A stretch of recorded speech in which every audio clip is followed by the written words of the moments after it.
Salutations, crustaceans. I'm Lobster, and this is the video you've all been waiting for. This is the headless head-to-head. Let's take a look.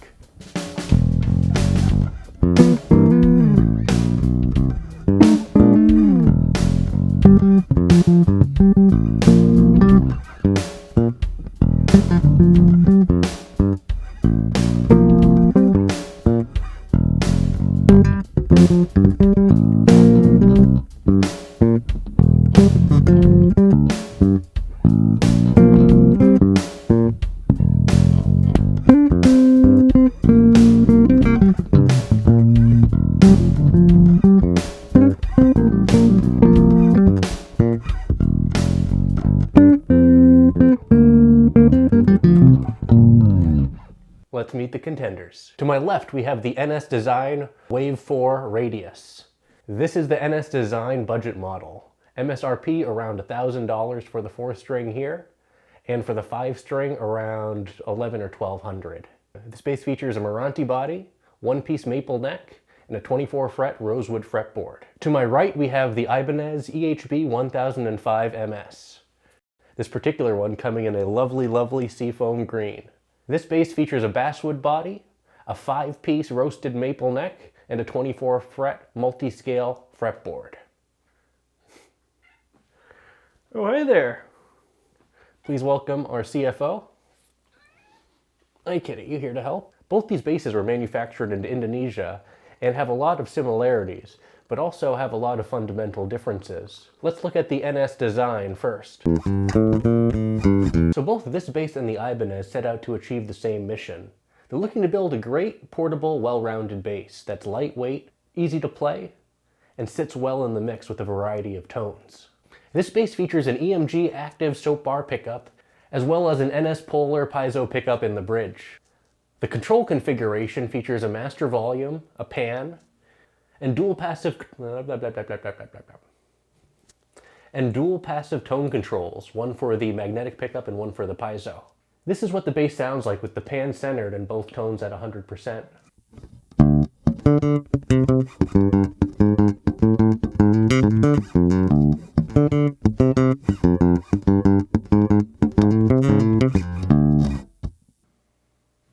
Sounds pretty good. Now let's check out this EMG soloed.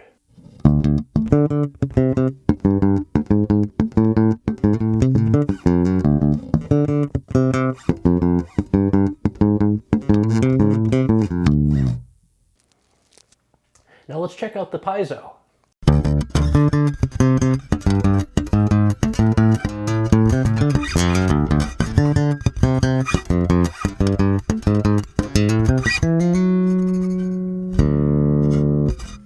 Too bad, I think they sound kind of similar, except the piezo has a lot more treble. I wish that there was more tonal variety between the two pickups. Now let's see what happens when you roll off the tone a little bit.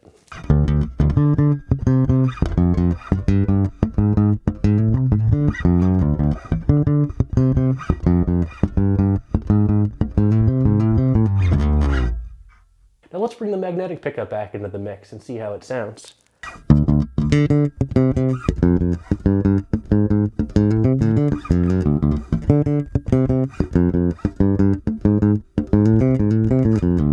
Sounds pretty good, though, in my opinion, a little bit generic and lacking on the high end. Even with both tones at 100%, allowing for maximum treble, it really doesn't sound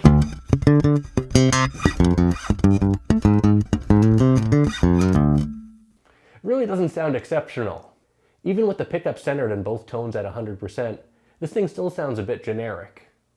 Now let's look at build quality. The build quality is very solid. This particular model is in a beautiful white finish, and the body is contoured to allow for maximum comfort and playability.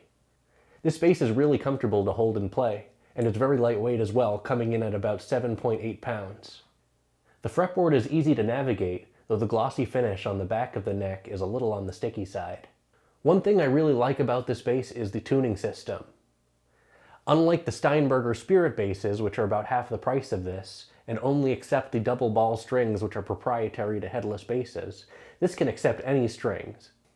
The end of the string, which is usually inserted in the bridge, is actually set up in the headstock up here. And then the string goes through the body, where you clip it off on the back of the bass. This allows you to quickly change strings, and it's also very easy to tune with these 4 little knobs right here. Now, how's the slap tone?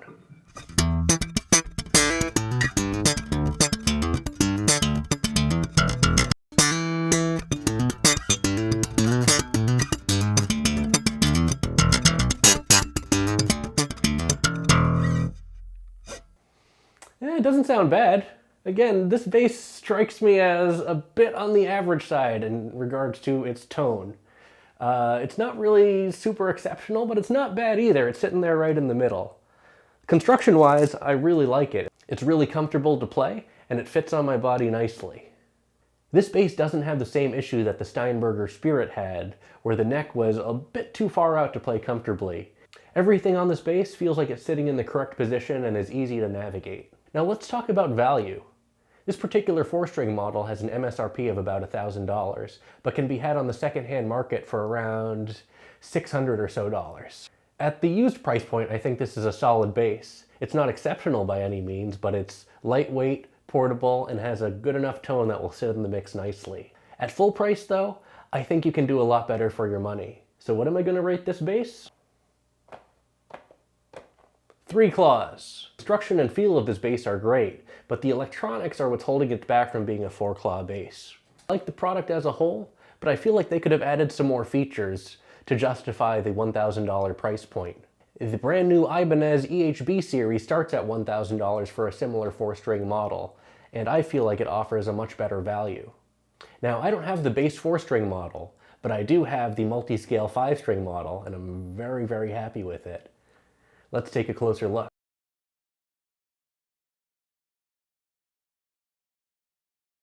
So this is the Ibanez EHB, oh, do I have my mic plugged in? I do. Yay. Come up there and be cute. This is the Ibanez EHB1005MSSFM. The SFM stands for Seafoam. I frickin' love this bass. I got this about a month ago and I've been messing around on it ever since. The look, the feel, the electronics, everything about it just screams that this is a player's instrument. I love the girthiness of the neck. It feels substantial in your hand. And even looking at it, the neck is just absolutely gorgeous. I also love this matte seafoam green color that the body has. Both these basses seek to give you some boutique features at an affordable price. And this one is really packing a wallop. You get this beautiful roasted maple multi-scale neck. The fanned frets make it a joy to play and take no time to get used to. The electronics configuration is very robust, with a great 3-band preamp that has a dedicated mid-frequency control, as well as a volume and master pan. Now this particular bass is about a ½ pound lighter than the Ned Steinberger, and packs a lot more features. This is a definite win for the Ibanez. Now how does it sound?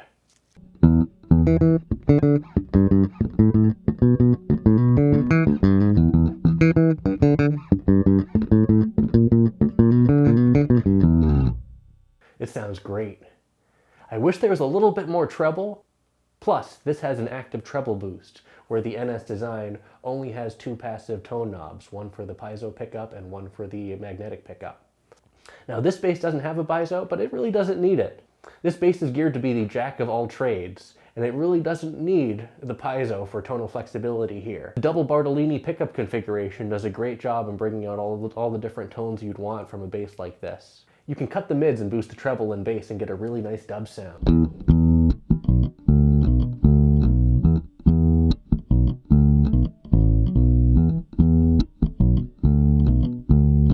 This is what it sounds like with the EQ centered and the neck pickup soloed.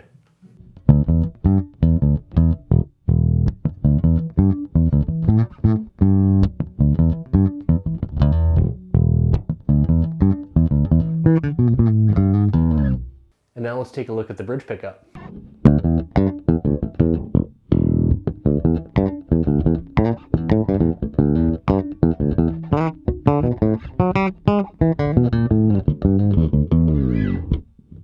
Sounds pretty good. So unlike this NS Design bass, which is the bottom of the barrel when it comes to Ned Steinberger basses, unless you want to go with the Spirit series, which we had previously reviewed, this EHB1005MS sits in the middle of the range. For about $1,000, you can get the 4-string non-fan fret version, or for about $1,500 to $1,600, you can get the 1500 series, which features a burl poplar top, as well as Nordstrand electronics, where this only has Bartolini's. In my experience, the Nordstrand pickups are superior and offer you an even wider tonal variety, but these Bartolini's aren't bad by any means. I just wish they had a little bit more treble. So, how does she slap?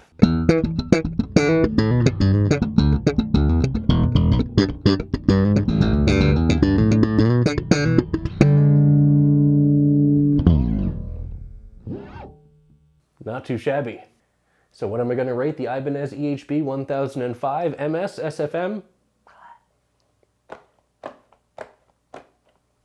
4 claws. I love the construction, I love the neck, I love the color. I just wish the electronics were a little bit better, but they're not bad by any means. So these basses just came out, so you're really not going to see a lot on the used market. But even at a new price, I don't think these basses are a bad value. They offer a lightweight and portable bass that has a lot of different tones that are very usable. And it's a really cool bass to look at, and I really like how they're reinvigorating the headless scene. If we were to compare the 4-string models of these basses, which one would come out on top?